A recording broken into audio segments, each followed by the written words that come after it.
we have these core areas of focus that we're going to tell you a little bit more about, and we have these strategies that we use to try and help individuals feel more confident and comfortable with these behaviors and reach their goals. And we have a framework where the sessions are set up similarly. However, it doesn't always necessarily matter where we're at. So I'm going to back up a little bit. Each we work on introducing a skill, or we might talk about the concept. Goal setting would be an activity.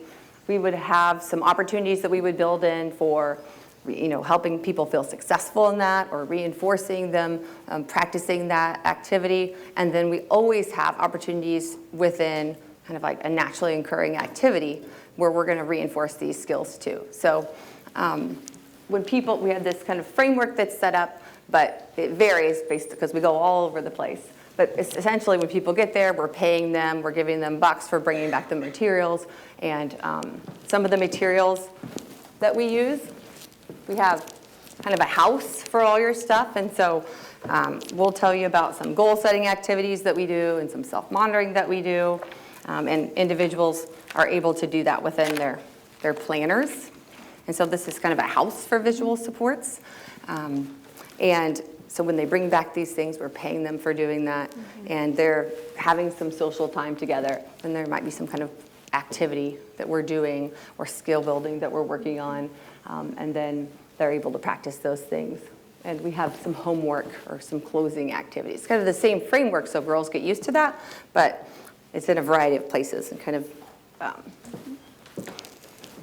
going to give you some examples, so I think it will help put these things in context for you. So relationship building skills is one of the core areas, and there's a few things that go into that. We talk about relating to the person, to the activity, and to the relationship. So relating to the person, finding out about someone, finding out what they're interested in, relating to the activity, talking about where you're at and what you're doing. These were the core things that when I first started this, I wanted people to have these conversation entry skills, right? So if you're at this conference, it's pretty common. Someone might say, well, where'd you come from? Or what brought you here? So it's kind of talking about where you're at and what you're doing, finding out about the person. Giving and receiving compliments is one of the things that strategies as an entry. So you sit down and you say, oh, I like your shirt. Yesterday, I think, I'm trying to think who it was, had the shirt on. It was purple and had about, I don't have autism. I'm an autistic person. I can't remember who. Iris. Thank you, Iris. And I saw, and so, oh, I like your shirt. And then someone noticed teaching girls, okay, that's a way to start a conversation, right? It goes into this concept of relating to someone. So I even saw someone say, oh, yeah, I have that on my mug, or I have that on, this magnet that I have. So you could identify something. If I saw someone with a Kansas shirt, I might walk up to them and say, oh, you're from, I'm identifying that's someone that, oh gosh, I'm all the way in Canada, and there's someone from Kansas. And so are you from Kansas? Did you go to school there? And it's kind of it's a really to entry. And if you're more likely to use these entry skills or concepts, then maybe you're more likely to be more confident in interacting with other people, or interacting in an activity you really want to do, but you're nervous about going to a certain place. So it's kind of that idea. Relate to the relationship came a little bit later, because what we saw is the girls that we were working with who had autism, they were talking to each other, they were engaging in these activities, seemed like they were building some confidence, but they weren't. But what we noticed is the peer volunteers were coming back week to week and asking each other about, well, how did that go this weekend? Or did your game, how was your volleyball game? Or someone was dating someone, and they were remembering what we call finding common ground, but relating to the relationship, providing support, checking on that. And our girls with autism weren't doing that. And that is really the basis for developing these ongoing relationships, and instead of just kind of in that one setting. And so we added that component in there as well.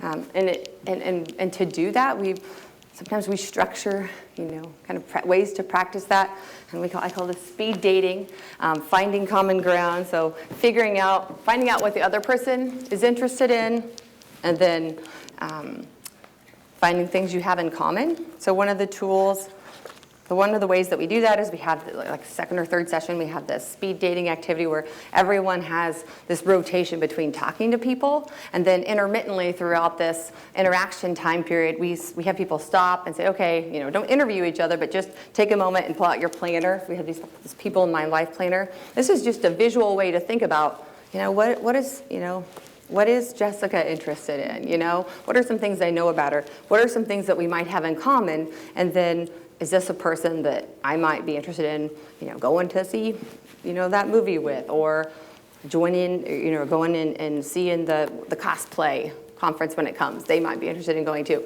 And we noticed that that wasn't something that came naturally, and to help people structure that. And so when we do that practice activity, we're giving some specific feedback as they're talking to people, saying, oh, I like it. It sounds like you guys found something in common. And then working on using this as a support. And then talking, the homework component then might be thinking about other people in this individual's life that they might already know or see somewhere, and start to remember about them so that they can start to develop those relationships.